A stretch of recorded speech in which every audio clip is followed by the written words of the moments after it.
7 जून 2025 को मंगल का राशि परिवर्तन होने वाला है और मंगल का ये राशि परिवर्तन सिंह राशि में होगा, जहां पहले से केतु विराजमान है। इस राशि परिवर्तन का प्रभाव तुला राशि के लोगों के जीवन पर किस तरह से होगा, चलिए विस्तार से जान लेते हैं। जय माता दी दोस्तों, आप सभी का स्वागत है हमारे यूट्यूब चैनल अमृता एस्ट्रो में। और ये वीडियो होने वाली है बहुत खास, क्योंकि मंगल और केतु की युति 7 जून से 28 जुलाई तक रहेगी। लगभग 52 डेज तक ये युति रहेगी और साथ में राहु की दृष्टि भी मंगल पर रहने वाली है। यानी कि क्रूर ग्रहों का जो एक योग बन रहा है, वैसे इस योग को जब भी राहु मंगल केतु मंगल होते हैं तो अंगारक योग बोला जाता है, लेकिन इसे विस्फोटक योग भी बोलते हैं। अब इस योग का प्रभाव बहुत अधिक होने वाला है। देखिए, मंगल को साहस का, पराक्रम का ग्रह माना गया है, उग्र ग्रह है, क्रोधी ग्रह है, और केतु को भी उग्र और क्रूर ग्रह माना गया है। मंगल के ही छाया ग्रह केतु भी होते हैं। जब ये दोनों साथ में युति करते हैं तो राहु की इस पर दृष्टि रहती है। अब ये जो सिंह राशि है, ये खुद भी अग्नि तत्व की राशि है जिसमें युति हो रही है। यानी अग्नि तत्व की राशि में मंगल और केतु की युति है, तो ये जो योग बनने वाला है इसका प्रभाव बहुत अधिक आपको अगले 52 डेज तक देखने को मिलेगा। लेकिन आपके जीवन में, यानी कि तुला राशि के लोगों के जीवन में इन दिनों में क्या कुछ होगा, इसमें हम जान लेते हैं।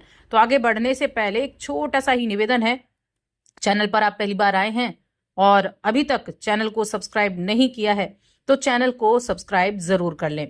मैं बात कर रही हूं तुला राशि के लोगों के लिए कि तुला राशि के लोगों के लिए ये युति कैसे रिजल्ट देगी। तो देखिए, अगर मैं तुला राशि की बात करूं तो आपके लिए जो मंगल देव होते हैं वो आपके दूसरे और 7वें भाव के स्वामी होते हैं। दूसरा भाव धन का होता है, आपके कुटुंब का होता है, आपकी वाणी का होता है, और 7वां भाव आपके पार्टनरशिप का होता है। फिलहाल ये गोचर आपके लाभ भाव में रहेगा। आपके लाभ भाव यानी इनकम हाउस में, जहां केतु विराजमान है। अब मंगल का गोचर वैसे तो देखिए लाभ भाव में बहुत अच्छा माना गया है, क्योंकि ये जो है ना, तीसरा, छठा और 11वां, इनमें मंगल बहुत अच्छे रिजल्ट देने वाला माना गया है।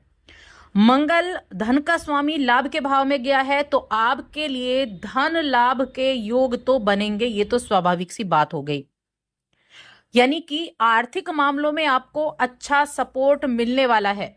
साथ में जो राहु की उपस्थिति है आपके पंचम भाव में, जहां से ये मंगल को दृष्टि डाल रहे हैं और मंगल राहु पर दृष्टि डाल रहा है, तो उग्रता भी देखने को मिलेगी, क्रोध भी देखने को मिलेगा, ये भी देखने को मिलेगा। अब देखिए, यहां आपको जहां एक तरफ सपोर्ट मिल रहा है, ये सप्तम भाव के स्वामी हैं, तो इसीलिए आपको जो अपना काम है, आपका जो अपना व्यापार है, उसमें बेहतर परिणाम देखने को मिलेंगे। लेकिन उग्रता ना हो, धैर्य के साथ वाणी पर कंट्रोल करके काम करेंगे तो आप उससे बहुत अच्छा प्रॉफिट भी कमा सकते हैं। यहां तक कि हेल्थ के लिए भी यह समय ठीक रहेगा। देखिए, मंगल है भूमि के कारक, भवन के कारक, भाइयों के कारक, छोटे भाई के कारक हैं, और ये उनके साथ आपके जो मामले हैं वो अच्छे रहेंगे। उनके साथ मिलकर अगर आप कोई काम कर रहे हैं तो वहां से भी लाभ आपको देखने को मिलेगा। किसी तरह के प्रतिस्पर्धात्मक चीजों से आप जुड़े हुए हैं तो वहां भी आप एक अच्छे योग को बनता देखेंगे।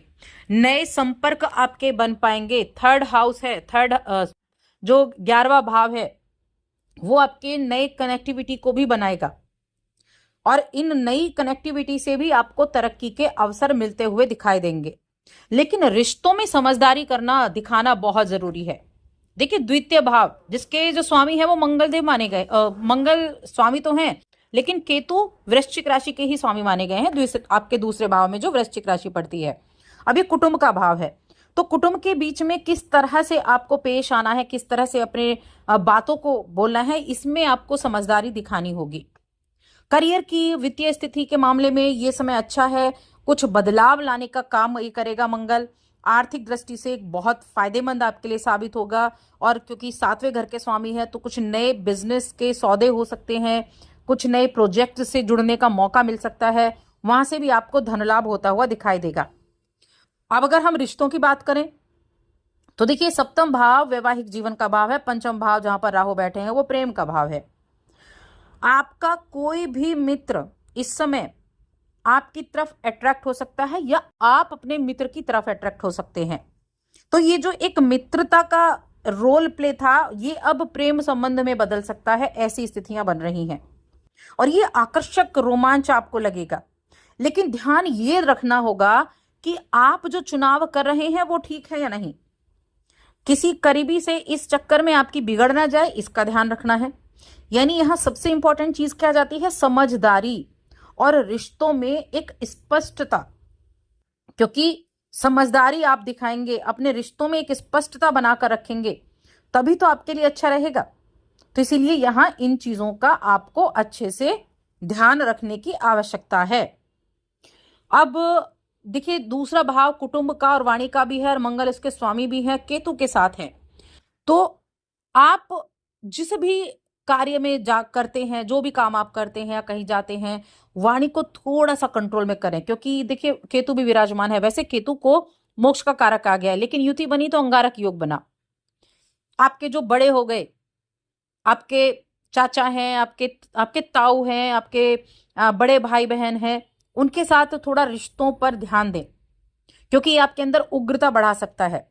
एक तो सिंह राशि आपके जो अग्नि तत्व की राशि है, मंगल क्रूर ग्रह है और केतु को भी क्रूर ग्रह कहा गया है, लेकिन केतु की उपस्थिति भी 11वें घर में अच्छी बताई गई है।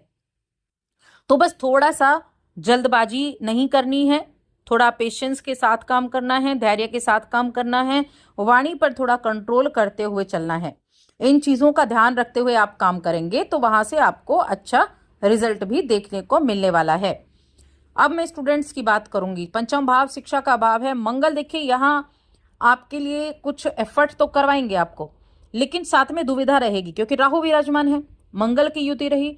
तो बस एक ही चीज है, जल्दबाजी में डिसीजन ना लें। आप एडमिशन लेने जा रहे हैं तो पहले से अच्छे से सोच समझ लें कि आप जिस कॉलेज में, जिस यूनिवर्सिटी में, जिस संस्था में आप एडमिशन ले रहे हैं, उस चीज के लिए आप पहले कंफर्म हो जाएं कि आपका मन वहां से ना एकदम डाइवर्ट हो जाए कि नहीं, मुझे तो यहाँ नहीं लेना था, मुझे तो कहीं और लेना था।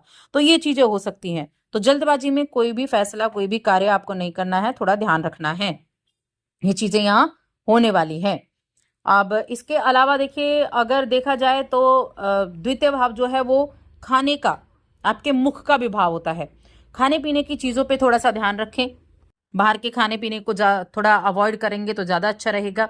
और हेल्थ की अगर मैं बात करूं तो हेल्थ के मामले में ठीक ठाक है, बहुत ज़्यादा ऐसा नेगेटिव नहीं है। कुछ मौसमी बीमारियों को छोड़ दिया जाए। उपाय के तौर पर क्या उपाय आप कर सकते हैं, तो देखिए, एक तो आप एक उपाय करें कि शुक्रवार के दिन जो छोटी कन्याएं होती हैं ना, उनको कोई भी मिठाई आप खिला सकते हैं, कोई भी मिठाई आप खिला सकते हैं। और भगवान शिव का शहद से अभिषेक करें सोमवार के दिन। इस कार्य को कर लें और साथ ही चैनल को सब्सक्राइब कर लें।